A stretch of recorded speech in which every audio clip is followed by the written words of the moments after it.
El tema de la enseñanza de hoy: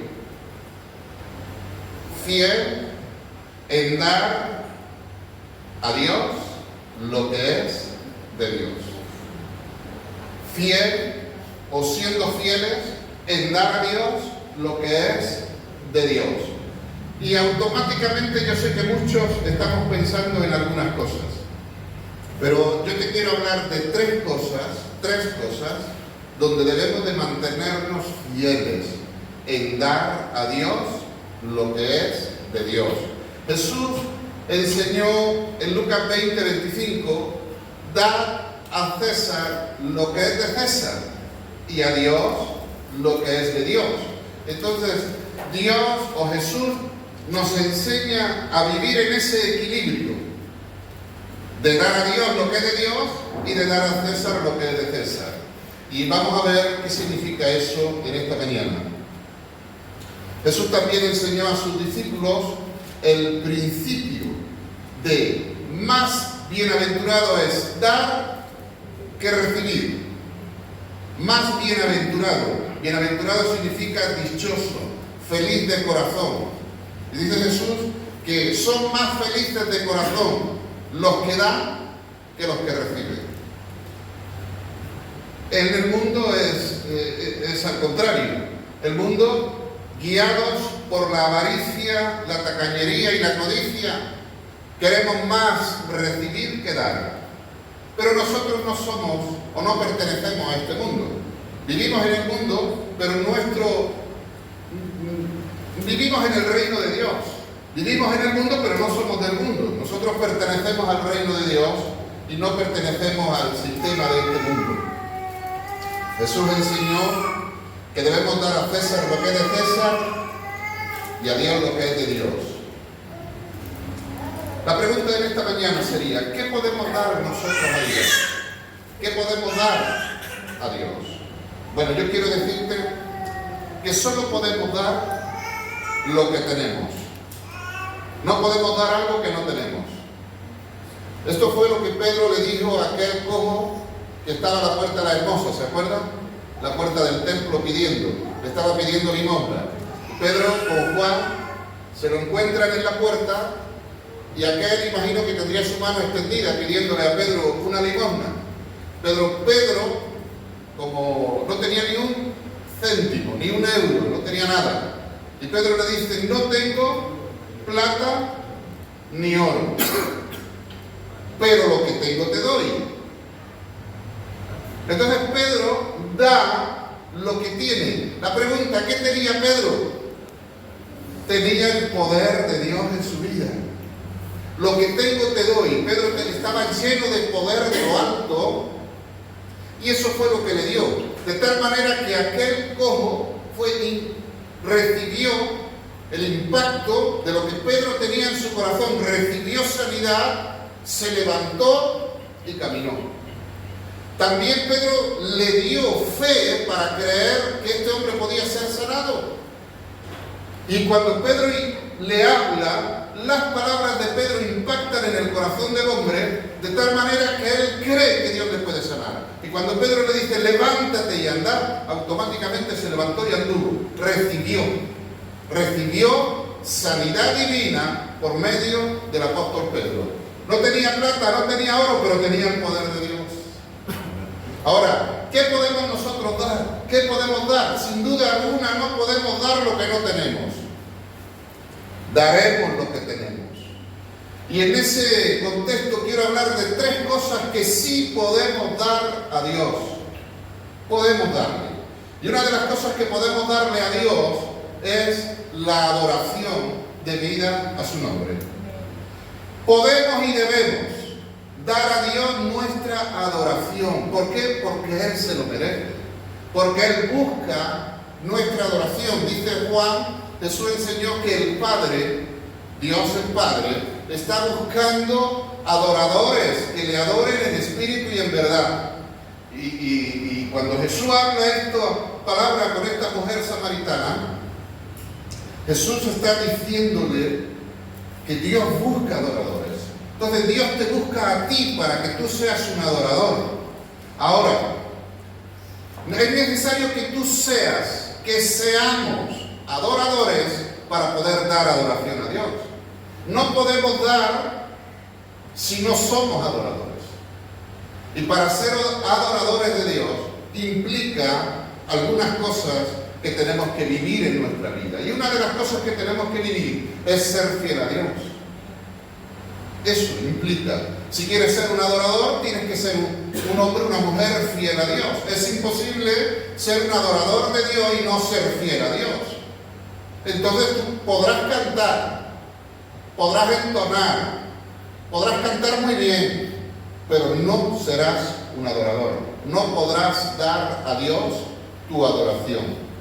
La primera palabra o la primera vez que se menciona en la Biblia la palabra adoración fue cuando Abraham iba camino a sacrificar a su hijo Isaac en obediencia a Dios. Allí se emplea la primera vez la palabra adoración. Cuando Abraham dice, iremos, adoraremos y volveremos a sus siervos. Para poder adorar, para poder dar tu adoración a Dios, tienes que ser obediente a Dios.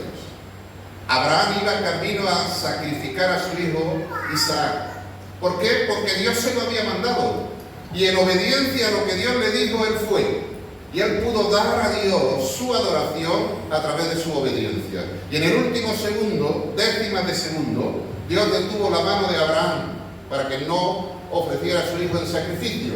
Pero él dio su mejor adoración a Dios, estando dispuesto a sacrificar a su hijo, aún a su propio hijo, por obedecer a Dios. La obediencia, mi hermano, la obediencia, la obediencia. ¿Quieres ser un adorador de Dios?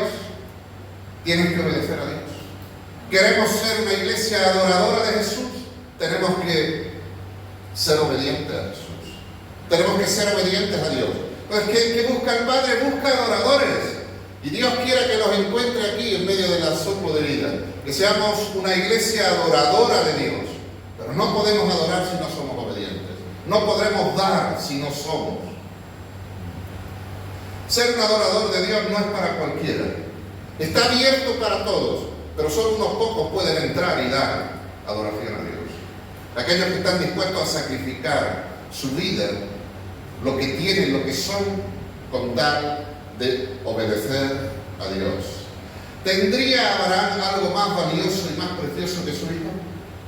No. La Biblia dice que lo amaba. Abraham amaba a su hijo con todo su corazón.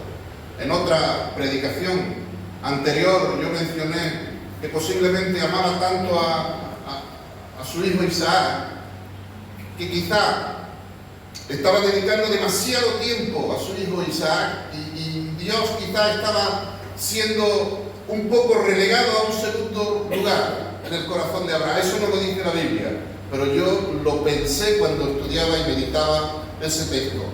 Y dije, quizá esté dando demasiado tiempo a su hijo y está dándole a Dios en un segundo lugar. Y por eso Dios le dijo, oye Isaac, Abraham, ve y sacrifícame a tu hijo, porque está ocupando el lugar que me pertenece a mí en tu vida. Y Abraham, con todo el dolor de su corazón, estuvo dispuesto a ir al monte, caminar 3 días con el muchacho, con la leña, con los siervos.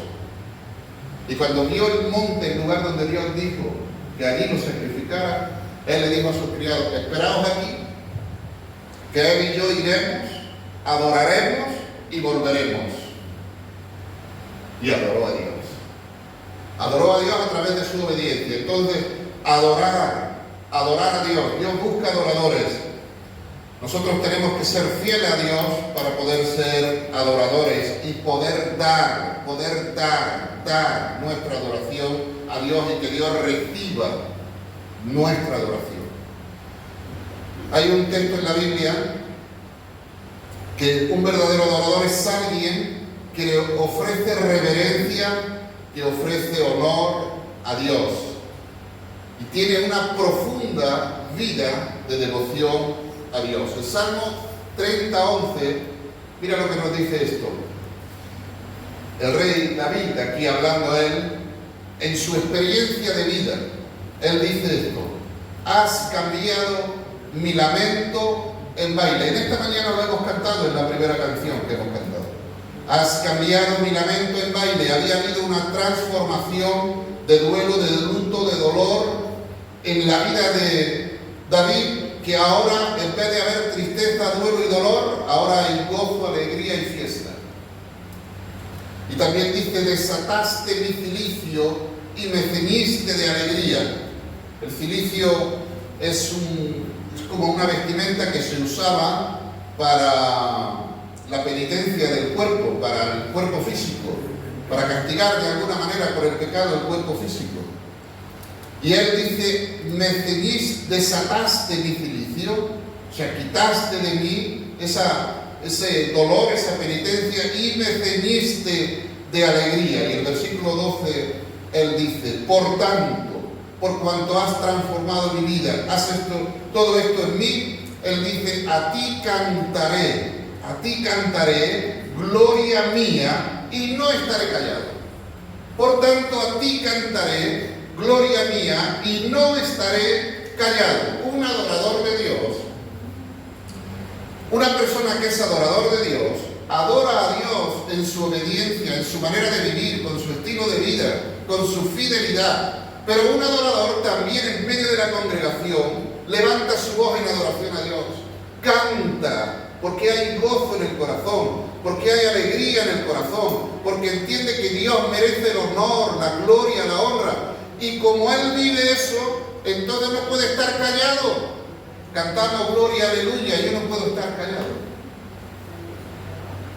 Dirigimos a Dios nuestra alabanza, yo no puedo estar callado.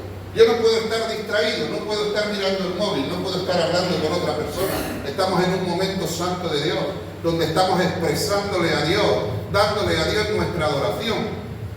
Pero cuando yo no soy un adorador de Dios, cuando yo no soy fiel a Dios, no vivo adorando a Dios, entonces ni lo hago fuera, ni lo hago dentro del templo. Porque no lo soy. Entonces no podemos dar a Dios nuestra adoración a menos que seamos adoradores. Ahora, ¿qué busca Dios de ti? ¿Qué dijo Jesús que buscaba de ti y de mí? ¿Qué busca Dios? Busca nuestra adoración. El diablo también busca nuestra adoración. ¿Sabías eso? ¿Sabías que él busca nuestra adoración también? Y a veces inconscientemente le adoramos a él cuando no adoramos a Dios. Y hoy en día de todos es sabido que uno de los instrumentos que Satanás usa es la música. La música fue inventada por Dios y Dios ha dado dones y talentos como a nuestro hermano René, pero también Satanás ha usado la música para distorsionar, para infundir pues todo lo que Satanás infunde en el mundo. Dios busca tu adoración. ¿Qué le puedes dar tú a Dios? ¿Qué puedes darle a Dios? Una limosna como pedía el cojo de nacimiento, aquel que estaba en la puerta de la hermosa. ¿Tú crees que Dios es un cojo que está en la puerta de la iglesia para pedir tu limosna? No, ¿verdad que no? Entonces no lo trates como tal. Ponlo en el pedestal de tu vida. Adóralo. Él es el Rey de Reyes. Él es el Señor de Señores. Él es el que dio tu vida por ti. Él es el que fue clavado en la cruz para darte vida a ti, para rescatarte de tu vana manera de vivir, para trasladarte del reino de las tinieblas al reino de la luz, para poner en ti gozo, para poner en ti la salvación, para darte vida.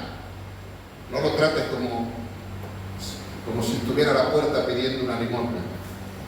Sé un adorador, sé fiel a Dios, fiel en darle a Dios lo que es de Dios, y de Dios es tu adoración.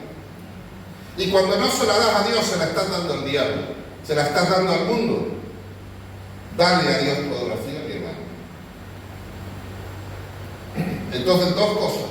Una, adoramos a Dios internamente con lo que somos, con lo que vivimos, con lo que expresamos. Y dos, adoramos a Dios públicamente también, con nuestra alabanza, nuestra adoración, en medio de la congregación. El salmista dice, no puedo callar, yo no me callaré, yo cantaré, me gozaré, te exaltaré. Y no estaré distraído mirando otras cosas. Tampoco me perderé el tiempo de adorar a Dios juntos como iglesia por estar durmiendo en la cama media hora más. O por estar tomando café o desayunando en otro sitio. No, yo voy a estar aquí, voy a estar temprano. ¿Por qué? Porque vengo a adorar a Dios. Vengo a darle a Dios mi adoración. Pero no solamente lo tomes como en ese plano de estar aquí y cantar. Podemos cantar y no ser adoradores. ¿Sabías eso? Porque adorar no es cantar. Cuando nosotros adoramos a Dios cantando es porque expresamos lo que hay en nuestro corazón y está respaldado con nuestra vida. Pero cuando solamente cantamos, repetimos las letras, eso no sale del corazón, sale de los labios. Y por eso en muchas ocasiones ni pensamos lo que estamos cantando, ni tampoco le damos importancia. Y justamente estamos diciendo, Señor, te amo en la canción, y resulta que tienes 40 amores por delante de Dios. ¿Damos a Dios qué? Nuestra adoración. ¿Tú crees que Él es digno de toda adoración? Así dice la Biblia. Él es digno de toda adoración. Y nosotros podemos y debemos dar a Dios nuestra adoración. Damos. Pero recuerda, no puedes dar, no podemos dar lo que no tenemos. Y si no somos adoradores, no podemos adorar. Necesitamos entonces ser adoradores. Necesitamos que Dios nos transforme, nos cambie. Necesitamos ser fiel a Dios. Fiel a Dios. ¿Qué podemos dar a Dios? ¿Qué otra cosa podemos dar a Dios? Podemos dar nuestro tiempo. Nuestro tiempo. Nuestro tiempo es oro, dicen algunos. Mi tiempo es oro. El tiempo es muy valioso. Y es muy importante. Cuán importante es nuestro tiempo y cuán valioso es. Pero a veces no somos conscientes de lo valioso que es el tiempo. Mira, Dios, en el cronómetro de nuestra vida, tú sabes que antes de nacer, ya Dios nos conocía, ya. Sí, todos lo saben, ¿no? ¿Sabéis todo eso, no? Pues Dios, en el cronómetro de nuestra vida, antes de nacer, ya puso el cronómetro allí. Y dijo, René González, René, me acordé del cantante, Cherfis. René Cherfis va a durar 120 años. Antonio Espósito, 145 años. Jorge González va a durar, Jorge Pérez va a durar 120 años. Y allí tiene el cronómetro. Y cada uno tiene el suyo.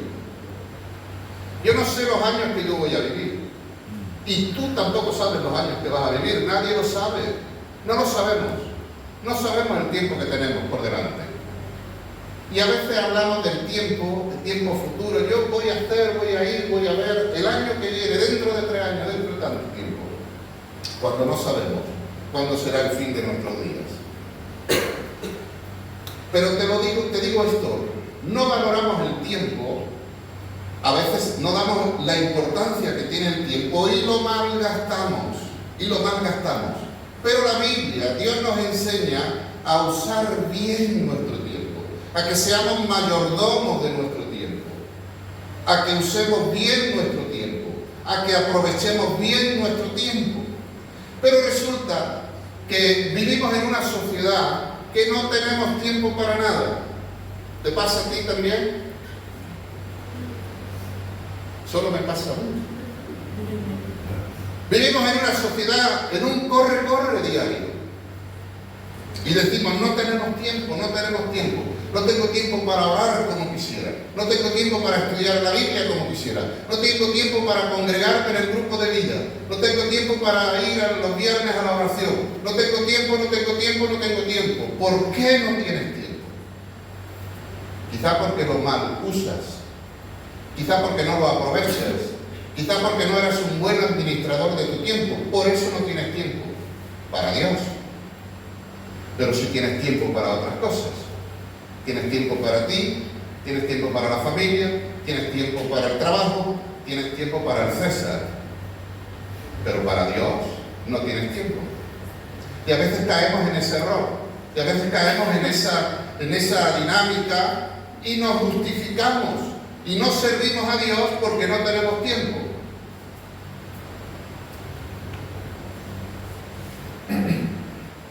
Pablo enseñó a los cristianos de Éfeso a redimir el tiempo. Mira lo que dice Efesios 5:15. Mirad pues con diligencia,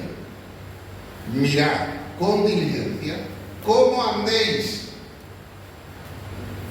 no como necios, sino como sabios, aprovechando bien el tiempo, porque los días son malos.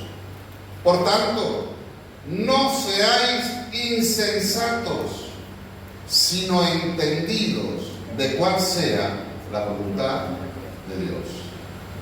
Impresionante este texto aquí. Porque lo primero que dice Pablo es mirar, prestar atención, examinar. Eso es lo que habla.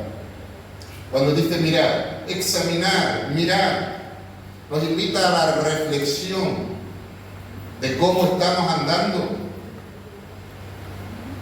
porque estamos gastando nuestro tiempo. Pablo nos invita a no malgastar el tiempo como los necios, sino que seamos sabios en lo que empleamos nuestro tiempo. El Salmo 90:12 dice esto: enséñanos de tal modo a contar nuestros días que traigamos al corazón sabiduría. Enséñanos, decía el salmista, de tal modo a contar nuestros días que traigamos al corazón sabiduría. Date cuenta que el manejo del tiempo debe ser aprendido. Tú debes de ser disciplinado en tu tiempo, debes de administrar tu tiempo y debes de ser tú quien gobierna y quien administra tu tiempo. ¿El día cuántas horas tiene? 24. ¿Cuántas horas tiene una semana? 168 horas. Si tú administras tu tiempo durante la semana, tienes 168 horas. Si tienes 8 horas para trabajar diarias, tienes 40 horas a la semana que tú empleas en tu trabajo secular. Si tienes otras 8 horas para dormir y descansar, tienes 5 por 8, 40, de lunes a viernes. Tienes otras 40 horas, son 80 horas que has gastado en trabajar y en descansar. Tienes 86 horas, 86 horas te quedan para que tú las administres. Dentro de esas 86 horas tienes tu parte de la familia, tienes tu parte de buscar y servir a Dios, tienes tu parte de ocio, tienes tu parte personal para ti y debes de administrarlo. Si tienes más tiempo libre que el tiempo que empleas en dormir y en trabajar. Pero por la mala administración de nuestro tiempo no tenemos tiempo. Y pensamos, solo tengo tiempo para trabajar. No, administra tu tiempo, organiza tu tiempo, planifica tu tiempo y verás cómo tienes tiempo. Tienes tiempo para comer, para dormir, para trabajar, para estar con la familia, para buscar a Dios, para escudriñar las Escrituras, para salir a predicar el Evangelio, para servir a Dios, para trabajar en la iglesia. Tienes tiempo para todo. Pero si eres un mal administrador no tienes tiempo para nada. Pero nos justificamos. Mira, llega el viernes, culto de oración, no puedes venir porque llegas tarde, no has tenido tiempo. Llega el culto de la reunión del grupo de vida, no puedes ir porque no tienes tiempo. Llega el domingo, estás demasiado cansado, no tienes tiempo porque tienes que descansar. ¿Y qué hiciste todos esos días atrás? ¿No descansaste? ¿No hiciste las tareas? ¿Qué hiciste? ¿En qué gastaste tu tiempo? Pero el no tengo tiempo, eso es una excusa, eso es una justificación que el viejo hombre se lo cree. Pero no se da cuenta que el nuevo hombre se seca y muere, y está débil, y está frustrado, y está debilitado, y Satanás lo zarandea. Despierta, despierta. Despierta y sé un administrador de tu tiempo. Organízate, planifícate, verás cómo tienes tiempo. Entonces, ¿qué espera Dios de nosotros? Que le demos nuestro tiempo. Yo hablo a veces con personas y digo, mira, necesitamos que nos ayudes aquí, que hagas aquí, que vengas allá, que esto, que lo otro, y pastor, no tengo tiempo. No tienes tiempo. Y entonces, ¿qué de esa parte que el Señor quiere que tú le sirvas? No tienes tiempo para servir a Dios. ¿Dónde dejas esa parte en tu vida? La parte del servicio a Dios.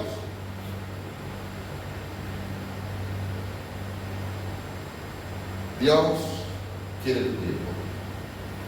Es verdad que tenemos que quitarlo de otras cosas. Es verdad que tenemos que administrarlo, pero es verdad que yo tengo que disponer mi tiempo. Estas 2 horas diarias voy a dedicarlas para ti, Señor, para buscarte a ti, para escudriñar tu palabra, para servirte, para salir a evangelizar, para ir al grupo de vida, para servir a Dios. Y es una disposición de corazón y es una organización que tú te organizas para tener tiempo. Esta parte del tiempo, esto es una herramienta o es un instrumento de Satanás que lleva siglos utilizándola. Y siglos lleva la iglesia cayendo en el mismo error y en la misma trampa del diablo. Te roba el tiempo. Pero Dios quiere nuestro tiempo. Si Dios quiere que tú crezcas y madures, Dios quiere que tú seas un hombre o una mujer espiritual llena del poder de Dios, pero tienes que dar tiempo para estar con Él. Tienes que darte tiempo para buscarlo. Tienes que darte tiempo para conocer su palabra. Dios quiere usarte. Dios quiere a través de tu vida manifestarse al mundo, pero tienes que darle tiempo para ir a la calle y dejar que Dios te use. Pero si no tienes tiempo, ni creces, ni maduras, ni sirves. Tiempo, mi hermano. Tiempo. El tiempo es oro.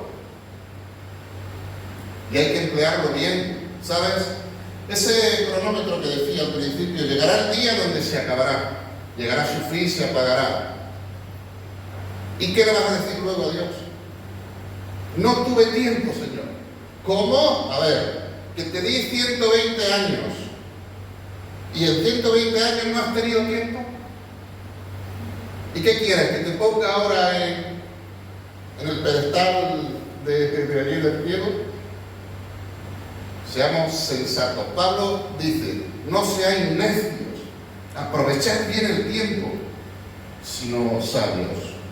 Te lo vuelvo a leer. Mirad pues con diligencia cómo andéis, no como necios. Y esta palabra cómo andéis habla de cómo usamos nuestro tiempo, en qué empleamos nuestro tiempo. ¿Cómo andéis? ¿Qué cosas hacemos en nuestro diario vivir? ¿Qué cosas hacemos?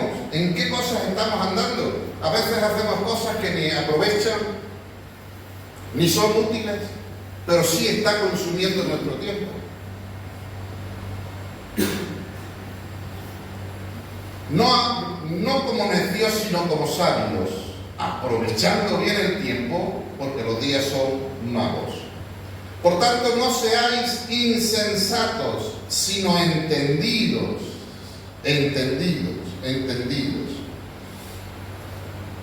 Aprovechando bien el tiempo, ¿qué sería para ti aprovechar bien el tiempo? Por ejemplo, sería el hacer las cosas correctas en el tiempo correcto y de la manera correcta. Eso sería aprovechar bien el tiempo. Aprovechar bien el tiempo también es hacer las cosas que Dios te ha llamado a hacer en este momento y en este lugar. Eso es aprovechar bien el tiempo. Aprovechar bien el tiempo también es dejar de hacer las cosas urgentes para hacerlas importantes. Porque a veces hay cosas que son importantes y no las hacemos porque nos surgen cosas urgentes y atendemos las urgencias y dejamos lo importante. Y lo importante es que tú guardes tu corazón y que tú vivas en la voluntad de Dios. Eso es lo importante. Porque Dios te va a pedir cuentas de eso. Y te va a preguntar, ¿en qué gastaste tu tiempo? Pero también dice entendidos de cuál sea la voluntad de Dios. Bueno, antes de entrar en esa parte, quiero poneros un ejemplo bíblico de cómo podemos caer en el error de hacer lo urgente y no atender lo importante. ¿Os acordáis que Jesús llegó en un día, en una ocasión, llegó a la casa de unas señoras que se llamaban María y Marta? Cuando Jesús llega a la casa, la reciben a Jesús y dice la Biblia que Marta estaba afanada, preocupada por todos los quehaceres que tenía que hacer. Posiblemente tenía a Jesús en su casa y posiblemente dijo, wow, tengo los platos sin fregar en el fregadero. Y el cuarto baño no me pasé la mocha, el mocho, y lo tengo sucio. Y tengo la cama sin hacer. Como pase por ahí y vea la cama, que está la puerta abierta, tengo que cerrarla para que no vea. No sé, pero Marta posiblemente vio todas estas cosas y decidió hacer las cosas urgentes y no darle importancia a Jesús que estaba en su casa. ¿Qué hizo María? María, a diferencia de Marta, cuando vio entrar a Jesús, lo primero que hizo fue arrojarse a sus pies, sentarse a los pies del Maestro. Y el Maestro le enseñaba y le hablaba y le compartía con ella. Y de repente sale Marta. Señor, ¿es que no ves que mi hermana no me ayuda? Tantas cosas que tengo que hacer, dile que me ayude. Y Jesús le dijo, no, señora Marta, María ha escogido la mejor parte y no se la quitaré. ¿Tú quieres emplear tu tiempo en tus quehaceres? Empléalos. Pero ella ha decidido emplear su tiempo en mí y yo la voy a bendecir por eso. ¿Te das cuenta? ¿Cómo los quehaceres te pueden robar las mayores bendiciones de tu vida? Donde Jesús quiere ministrarte, hablarte, y tú por los quehaceres estás distraído y no estás atendiendo, y no puedes recibir, y no puedes ser ministrado por Jesús, por su Espíritu Santo, por su palabra. ¿Dónde está tu corazón? En los quehaceres, en las cosas urgentes, y las cosas importantes las descuidamos. Y Pablo nos dice, no seáis necios, no viváis como necios, porque así viven los necios, menospreciando a Dios y buscando las cosas de la vida, las cosas del mundo. Y tristemente muchos en la iglesia también hacen eso. Menosprecian a Dios porque no dan su tiempo a Dios, pero sí lo dan para el mundo, sí lo dan para el César, pero para Dios no. Entonces, entendidos de cuál sea la voluntad de Dios, Pablo nos exhorta a ser entendidos en la voluntad de Dios. ¿Para qué? Porque es muy importante el espíritu, el deseo, el anhelo en el corazón por el que tú quieres ser entendido en las cosas de Dios. Porque puedes querer ser entendido en las cosas de Dios de dos maneras, te voy a explicar. Una, para tener conocimiento, para luego presumir delante de los hermanos que conocen la Biblia y que saben mucho. Y dos, puede que tú quieras tener entendimiento porque nace de tu corazón el anhelo y el deseo de querer agradar a Dios, de querer hacer la voluntad de Dios. Hoy en día hay muchos cabezones que conocen mucho de la Biblia, pero están muy lejos de la voluntad de Dios. Y en el tiempo de Jesús ya pasaba. Porque Él dice, este pueblo de labios me honra, pero su corazón está bien lejos de mí. Y tristemente hoy también sigue ocurriendo eso mismo. Hay muchos que de labios le honramos, que sabemos mucho de la Biblia, pero que no hacemos la voluntad de Dios. Entonces, ¿cuál es la motivación de tu corazón para querer ser entendido en las cosas de Dios? ¿Cuál es el anhelo de tu corazón? Pablo y la Biblia nos enseña a que seamos entendidos en la voluntad de Dios para hacer la voluntad de Dios. Y Jesús enseñó mucho acerca de esto. ¿Quiénes son mi hermano, mi madre, son los que hacen la voluntad de mi Padre? Los que hacen la voluntad de mi Padre, dijo Jesús. Entonces queremos ser entendidos de cuál sea la voluntad de Dios, porque queremos hacer la voluntad de Dios. Y cuando Dios ve eso en el corazón, cuando Dios examina tu corazón y ve el anhelo, la intención, el deseo en el corazón de querer hacer la voluntad de Dios, mira, Dios abre las compuertas del cielo y vuelca sobre ti entendimiento, sabiduría, revelación, comprensión de las Escrituras. Te abre la mente y llena tu vida de su palabra, de su revelación, de su voluntad, de su entendimiento. De tal manera que tú puedes ahora empezar a aplicar y empezar a hacer la voluntad de Dios, porque Dios te revela, porque Dios te manifiesta sus planes, sus propósitos con tu vida. Y tú puedes caminar haciendo la voluntad de Dios. Y cualquiera podemos caminar haciendo la voluntad de Dios. Cualquiera de nosotros. Pero es importante que nosotros le demos tiempo a Dios y que seamos entendidos y que le busquemos a Él. Salmo 47:9 dice esto. Entonces dije, bueno, este es David hablando del Mesías aquí.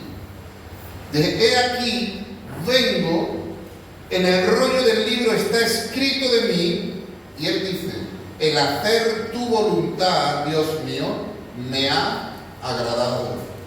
O sea, el hacer tu voluntad me agrada, es mi deleite, es mi gozo, es mi meta, es mi bendición. El hacer tu voluntad, el hacer tu voluntad. Escudriño la Escritura porque quiero conocer tu voluntad, porque es un deleite para mí andar en tu voluntad, porque hay un deseo que anhelo andar en tu voluntad. El hacer tu voluntad, Dios mío, me ha agradado, y tu ley está en medio de mi corazón. Tu palabra está rebosante en mi vida. He anunciado justicia en grande congregación. He aquí, no refrenaré mis labios.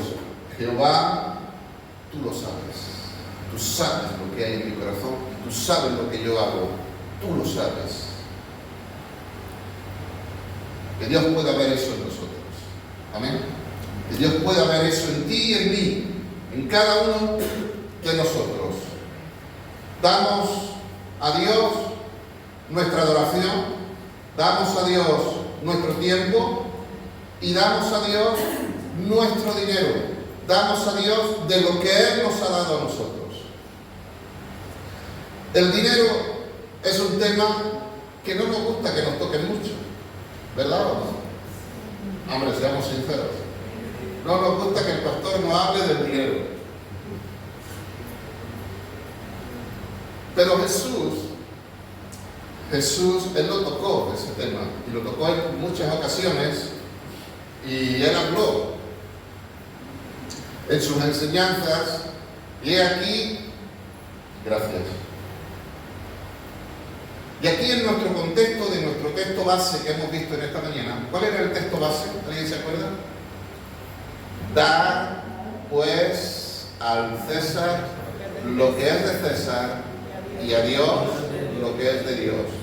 Ese es el texto base de esta enseñanza. Y entonces Jesús enseñó y Él habló acerca del dinero, porque allí le están preguntando por el dinero, por los impuestos, si tienen que pagar o no. Y Jesús les contestó eso precisamente. Dad a César y a cada uno lo que es suyo. Entonces Jesús nos enseña que demos a César lo que es de César y a Dios lo que es de Dios. Que tengamos ese equilibrio en nuestro corazón.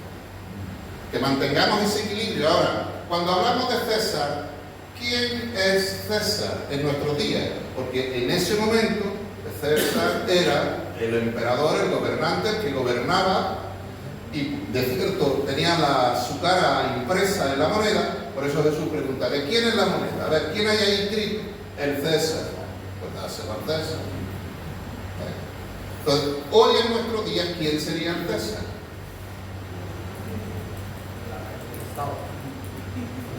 No lo sabe. El Estado. Y el Estado impone a los ciudadanos, impone sus impuestos. O ¿Sí o no? Hay unas tasas que todos los ciudadanos estamos obligados, Estamos obligados a pagar, ¿o no? Todos, no se escapa ni el gato. Todos estamos obligados a pagar los impuestos por el Estado. Y si no los pagas, corres el peligro de ser desahuciado. También corres el peligro de estar en un listado, en una lista de los morosos, y hay varias empresas que se dedican a poner allí esas cosas, ¿no? Hay una que se llama ASNEF, no sé si te ha llegado alguna carta alguna vez de ASNEF, ¿lo conoces? También de otra que se llama Equifax, u otra que se llama RAI. Bueno, en esos listados, que son, esos lo ve todo el mundo, entonces, bueno, todo el mundo, si tú vas a pedir un préstamo, por ejemplo, y tu nombre aparece en una de estas listas, no te lo dan. Porque eso dice que tú no eres fiel, que no eres pagador, que eres un irresponsable, que eres un moroso, que no pagas, que pides y no pagas. Entonces dicen, no, este no, a este ya la cruz, a este no. Eso es cuando, no sé si os ha pasado alguno, que habéis ido a pedir una cuenta de teléfono o cualquier otra cosa y habéis salido en la lista de los morosos, pero yo sé que aquí no. Aquí todos somos pagadores. Pero quiero decirte con esto, que el César no perdona. El César no perdona. El César tienes que pagar sí o sí. Y si no pagas, te embarcan y te ponen en la calle y te quitan tus propiedades. Antiguamente tomaban a los hijos. Por eso aquella viuda que hablábamos de Elías el otro día, por eso dice que el acreedor quería tomarse a los hijos de la viuda. Hoy en día no se toman los hijos, pero se toman todas las propiedades que tengas. Bueno, el César entonces nos habla de las leyes civiles y nos habla que tiene que ver con los impuestos y como buenos ciudadanos estamos obligados a pagar los impuestos que los gobernantes imponen a los ciudadanos y debemos de pagar. Ahora mira, ¿en qué emplea el gobierno, el Estado, esos impuestos? Mira, lo emplea en esto.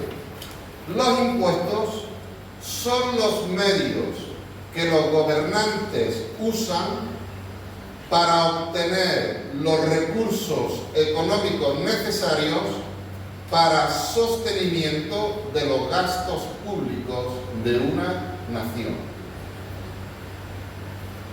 Esos son los impuestos. Para eso se supone que están destinados los impuestos y las tasas y todo lo que pagamos, para el sostenimiento de los gastos públicos. Y ahí entra, pues, los empleados públicos, los políticos, bueno, todo lo que ya sabéis. De eso. ¿Cómo se sostiene una nación? De tus impuestos y de los míos, de los ciudadanos. Entonces, cuando hablamos que el César nos obliga a pagar, Jesús enseñó eso. Jesús aprobó. ¿De quién es la moneda? Del César. Pues darle al César lo que es del César, porque si no se lo va a dar, vas a tener muchos problemas. Entonces, porque hay unas leyes civiles y hay un Estado que regula todo esto y tienes que pagarlo, tienes que darlo. Entonces, dale al César lo que es de César. Pero también Jesús enseña la otra parte. Dale al César lo que es de César y a Dios lo que es de Dios. Y ahí tenemos un problema muchos, porque damos a César, pagamos a César y somos capaces de quedarnos sin comer para pagar a César. Pero luego no somos capaces de dar a Dios lo que es de Dios, aunque nos sobre. Tristemente, me duele decirlo, pero tristemente pasa esto dentro de la iglesia. ¿Será que no hay una comprensión real de las Escrituras, de la voluntad de Dios? ¿Será que no se entiende para qué Dios utiliza el dinero que traemos a la iglesia? Te lo voy a explicar. La otra parte entonces, con dar a Dios lo que es de Dios, tiene que ver con la obediencia a Dios. Tiene que ver con la obediencia. Damos a Dios con agradecimiento en el corazón por todo lo recibido de su mano. La Biblia en el Antiguo Testamento habla de dar el diezmo. En el Nuevo Testamento habla de dar con generosidad. Cada uno dé con generosidad porque Dios ama al dador alegre. Hay personas que hoy dicen, no, es que el diezmo no es de este tiempo, eso era del Antiguo Testamento. Hay otros que dicen, sí, eso es de este tiempo y debemos de dar el diezmo. Y hay una polémica muy grande con esto y yo no te quiero posicionar ni en una parte ni en otra. Yo respeto al que dice que no es de este tiempo el diezmo y también al que dice que sí es de este tiempo el diezmo. Pero yo no quiero estar en una parte ni en otra. Yo te voy a compartir lo que yo siento en mi corazón y lo que yo entiendo. Lo que yo entiendo, el reino de Dios y el dinero.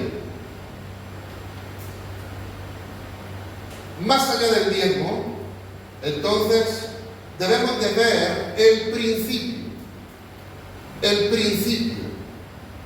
Eso es lo que debemos de mirar. Porque el reino de Dios se basa en principios. Cuando Malaquías habla acerca del diezmo, Dios habla allí en Malaquías y dice esto: traed todos los diezmos al alfolí y haya alimento en mi casa. Y probadme ahora en esto, dice Jehová de los ejércitos, si no os abriré las ventanas de los cielos y derramaré sobre vosotros bendición hasta que sobreabunde. Reprenderé también por vosotros al devorador, y no os destruirá el fruto de la tierra, ni vuestra vid en el campo será estéril, dice Jehová de los ejércitos. Miren, ¿para qué hemos dicho que el gobierno usa los impuestos? ¿Para qué hemos dicho? ¿Para qué? Para el sostenimiento del país, funcionar, cubrir los gastos públicos. Bueno, eso es lo que el mundo hace. Mira lo que hace Dios. El diezmo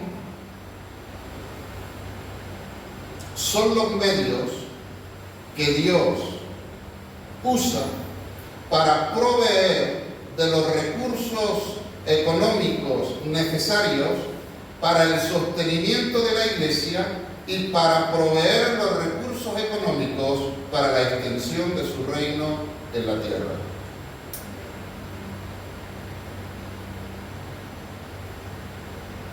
Más allá de que si el diezmo es de este tiempo o no, que si debemos dar diezmo o no debemos dar diezmo, mira el principio.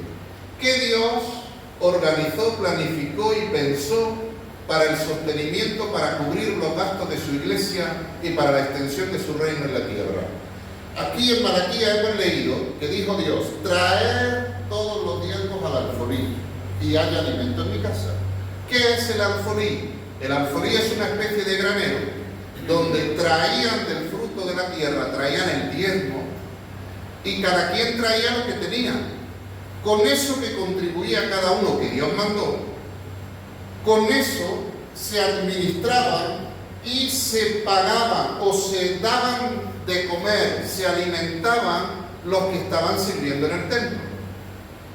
De tal manera que los que servían en el templo no tenían necesidad de ir a trabajar fuera para el sostén de sus familias. ¿Por qué? Porque Dios había ordenado que trajeran el diezmo y con ese diezmo que traían, Él iba a sostener a los que ministraban en el templo y a sus familias. En aquel tiempo, el principio sigue siendo el mismo, no ha cambiado el principio. Lo único que sí ha cambiado es que en aquel tiempo la gente traía de las cosechas, del fruto de la tierra, de lo que trabajaba. Hoy en día traemos dinero. ¿Por qué? Porque en aquel tiempo, con el fruto de la tierra, la gente comía y les bastaba. Pero hoy, si eres consciente como yo, sabrás que para todo lo que hagas en la tierra, en el mundo, se necesita dinero.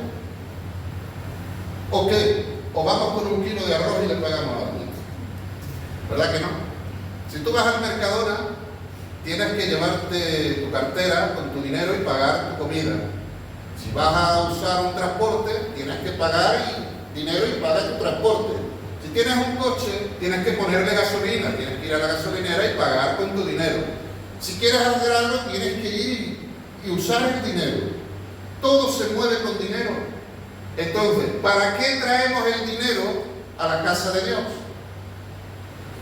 Porque Dios, mira, porque son los medios que Dios usa para proveer de los recursos económicos necesarios para el sostenimiento de la iglesia. Y son los recursos económicos que Dios usa para el avance del reino de Dios en la tierra, para la extensión del reino de Dios.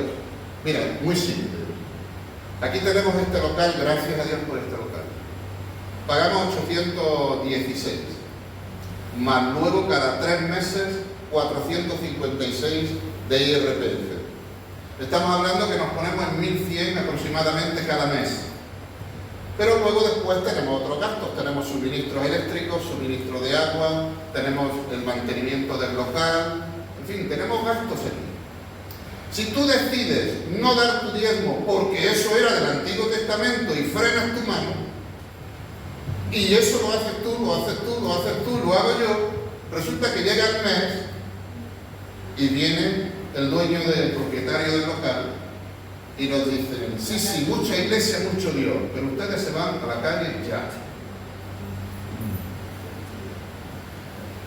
¿Quién tuvo la culpa? ¿El diablo? No, porque como el diezmo no es de este tiempo, no lo damos. ¿Y cómo pagamos? El diezmo en el Antiguo Testamento, Dios mandó que los levitas no trabajaran, sino que se dedicaran en el templo, y con todo lo que los demás, el resto de las tribus traían, ellos eran sostenidos y se dedicaban a tiempo completo a las cosas de Dios. La cosa no ha cambiado. ¿Por qué habemos hoy muchos pastores en España a los que se les llama bivocacionales? Y yo soy uno de ellos. ¿Por qué? Porque trabajamos para Dios y después tenemos que trabajar para sostener a nuestras familias. Y nos vamos trabajando en lo secular y en las cosas de Dios. Con lo cual la iglesia se ahorra una pasta mensual de no tener que pagar a un ministro que se dedica a tiempo completo. Pero yo debería de estar a tiempo completo para cuidar de la iglesia del Señor, para hacer las tareas que Dios encomendó a los ministros.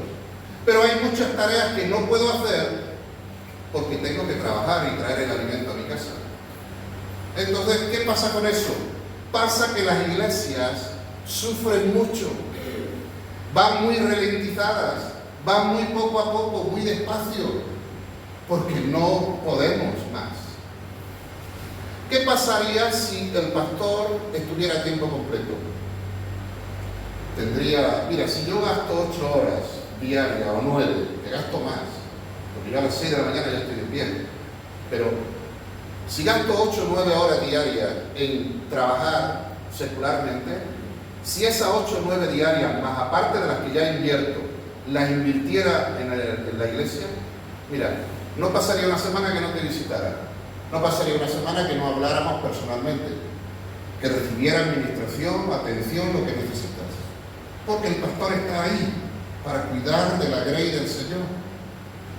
Pero como no tenemos, hay déficit en ese sentido en la iglesia, tengo que emplear 8 o 9 horas de trabajo secular, dejar de hacer un montón de cosas en la iglesia porque tengo una familia que mantener y sostener. ¿Te das cuenta? ¿Te das cuenta cómo nosotros mismos frenamos la obra de Dios? Pero la parte del viejo hombre, la parte del César, dice, no hombre, al pastor le vamos a pagar. Y retenemos la mano y no damos. Bueno, así avanza el reino de Dios, ¿no? Pero gracias que el Señor hace maravillas y milagros y Dios nos da la capacidad para poder servir, poder trabajar y poder administrar y poder atender los asuntos de Dios. Y Dios conoce nuestras limitaciones, por eso Dios nos da gracia para encontrar una predicación en cuestión de un par de horas y no tener que estar ahí toda la semana estudiando para preparar una predicación. Hay una habilidad que Dios da y Dios te trae los textos mientras estás trabajando, mientras estás aquí, allí. Dios, el Espíritu Santo, te va hablando, ministrando y así lo hacemos. Pero es Dios quien lo hace. ¿Sí? Algunos se sorprenden. ¿Cómo puedes? ¿Cómo puedes? Yo no puedo. Es Dios quien puede. Y es Dios quien lo hace. Sin Él, yo no podría. Pero con Él, como decía el apóstol Pablo, todo lo puedo en Cristo, que me fortalece. Amén. Entonces ahí está. Esa es mi reflexión sobre el asunto.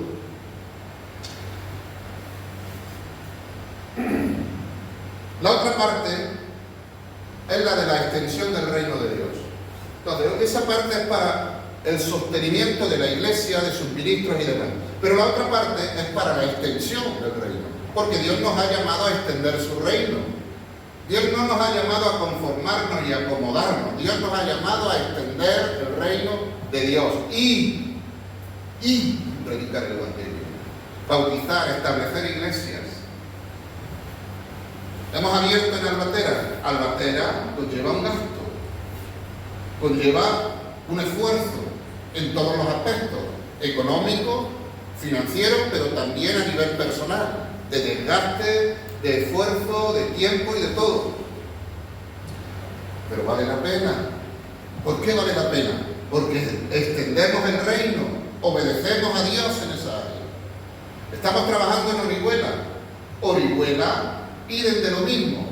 Tiene su gasto, tiene su esfuerzo. Si bien no pagamos un local, pero pagamos, tenemos que poner gasolina a los coches no funcionan con agua, van con coche, con gasolina, y hay un gasto. ¿Entendéis? Entonces, si nosotros no aportamos, todo eso se corta. Y si se corta, entonces no fluye, no se puede. Entonces, si el pastor puede, de su gasto personal, de su economía personal, pone y va, porque el fuego de Dios no lo deja estar quieto. Y va, y da su tiempo, su esfuerzo y su dinero. Pero si no puede, entonces no puede. Se frena, se corta el avance del reino de Dios. Estamos aquí muy a gustito, muy calentitos, muy felices, pero no estamos haciendo la voluntad de Dios. Y yo quiero, de alguna manera, que puedas entenderlo, para que seas alguien que da a Dios lo que es de Dios y a César lo que es de César. Dios te da la salud. Hemos orado por muchos hemos orado por trabajo y Dios los ha bendecido con trabajo, con milagros económicos. Dios te da. El salmista decía, de lo recibido de tus manos, te damos. Pablo decía que cada uno dé con generosidad, porque Dios ama al dador alegre. Cuando yo doy, estoy dando para Dios, para la iglesia de Dios, para que Dios pueda administrar ese dinero y emplearlo en su iglesia y en la extensión de su reino. Yo lo doy para eso, no lo doy para otra cosa, no lo doy para el pastor, no lo doy para otras cosas, lo doy para eso. Y Dios se encargará de que la administración de su iglesia funcione y vaya bien. Una vez que yo doy al Señor, cosa de Dios, yo lo doy en obediencia a Él. De ahí en adelante no quiero saber. Si el que administra mal, cuenta le dará a Dios. Eso no es cosa mía. Si lo administra bien, mejor para él, porque tendrá un galardón de parte de Dios. Pero si lo administra mal, eso es cosa de él, cosa suya. Que no nos engañe el diablo con esas cosas, porque a veces vienen poniendo ese tipo de cosas y de pensamientos con el fin de que tú cierres tu mano y no seas alguien que da a Dios lo que es de Dios, que Dios no te está pidiendo algo que no sea suyo. porque hasta el aire que respiras le pertenece a Dios. ¿Qué tal si Dios te cortara el oxígeno? ¿Pagas por el oxígeno? ¿Y si Dios te lo cortara, qué? No nos dejemos engañar por el diablo, ni por el viejo hombre, ni por lo que vemos en el mundo. En el mundo se supone que los impuestos son para cubrir todos los gastos del pago público y todo esto, pero también sabemos que hay muchos políticos que son corruptos y que se guardan un montón de dinero y que desvían un montón de dinero. Y quizás viendo esas cosas pensamos que en la iglesia va a pasar lo mismo. ¿Y sabes qué? Que el diablo usa todo eso para engañarte a ti y a mí, a fin de que no demos a Dios. ¿Por qué? Porque él sabe que cuando retenemos y no damos, frena el avance del reino de Dios en la tierra. Y eso es lo que el diablo quiere: frenar, parar, anular el reino de Dios en la tierra. Si Dios hubiese mandado otra manera de sostener la iglesia, él lo hubiera dicho: lo voy a hacer un milagro cada mes. Cuando vengáis a la iglesia voy a tener aquí 3.000 euros, o 2.000 o 5.000, lo que necesitéis. Aquí. Ya. Si Dios hubiera dicho eso, él lo haría, porque él es fiel a lo que dice. Pero Dios no dijo eso. Dios dijo: traer, dar. Y eso ya es cosa nuestra, de si queremos obedecer o no. Pero entonces damos a Dios de nuestro dinero. ¿Damos a Dios qué? Nuestra adoración. Damos a Dios nuestro tiempo y damos a Dios nuestro dinero. Son tres cosas que tú puedes dar y debes dar a Dios. Y ahí lo dejo en tu espíritu para que tú lo medites y hagas lo que tú creas que debes de hacer. Amén. Amén. Así vamos a terminar. Dios te bendiga. Vamos a orar. Vamos a ponernos en pie.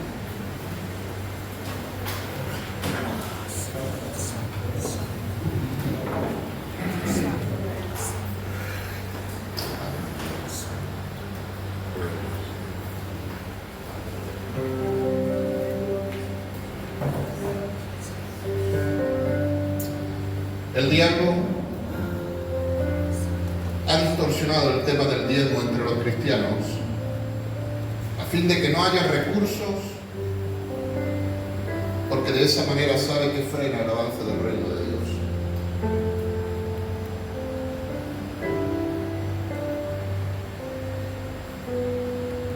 También ha hecho que perdamos el sentido y el valor del tiempo, para que no tengamos tiempo para Dios, para las cosas de Dios. Y también ha distorsionado nuestra adoración. Y nos ha hecho creer que con cantar somos adoradores. Mi oración a Dios es que en esta mañana Dios pueda romper y pueda quebrar todas esas estructuras mentales, esos pensamientos, y pueda venir el pensamiento de Dios sobre nuestra vida. Y que esa palabra que has oído en esta mañana pueda romper toda estructura mental, pueda abrirse hueco en tu mente y llegar hasta tu corazón, y pueda transformar tu vida. Padre, en el nombre de Jesús de Nazaret, tu palabra, Señor, he dado tal cual tú me has dado a mí, Señor. Oro que en esta mañana tu palabra pueda transformarnos, que nuestros ojos sean abiertos, que seamos conscientes de la realidad espiritual que vivimos en este tiempo, y que el reino de las tinieblas continuamente está oponiéndose al avance del reino de luz. Que muchas veces, Señor, inconscientemente quizá, estamos siendo utilizados para frenar el avance de tu reino. Pero en esta mañana, Señor, he entendido Y yo quiero disponer mi vida, mi corazón, para contribuir al avance del reino de Dios y no ser un instrumento en las manos del diablo para frenarlo. Señor, te pido perdón en esta mañana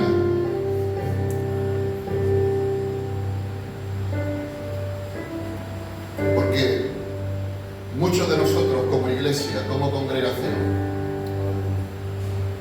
hemos estado sin darte a ti lo que es tuyo. Pero como congregación, Señor, decidimos hoy cambiar nuestra manera de vivir, de tal manera que tengamos tiempo, cambiar nuestro estilo de vida, de tal manera que seamos adoradores. He decidido también, Señor, como iglesia decidimos dar con generosidad para la extensión de tu reino. Úsanos, Señor. Perdónanos por tantas veces que no hemos estado a la altura de lo que tú nos pides, Señor, como creyentes, como cristianos, como hijos de Dios. En esta mañana nos humillamos delante de ti, Señor, y te decimos, cámbianos, Señor. Transfórmanos, Padre. Que podamos ser instrumentos en tus manos. Que podamos ser portadores de luz, portadores de la extensión del reino. Y Señor, que no falte en tu casa, que haya alimento en tu casa, que haya provisión en tu casa, hasta que sobreabunde. Que podamos organizar y planificar proyectos. Que la economía no sea un impedimento, Señor. Oramos, Padre, que bendigas cada familia representada, que bendigan la economía, la salud, que bendiga, Señor, el tiempo en sus vidas, que tu presencia pueda reposar sobre sus hogares, sobre sus casas, Señor, que puedan ser adoradores, servidores del Dios vivo, en el nombre de Jesús de Nazaret. Transfórmanos, Señor. A ti, Padre, te damos todo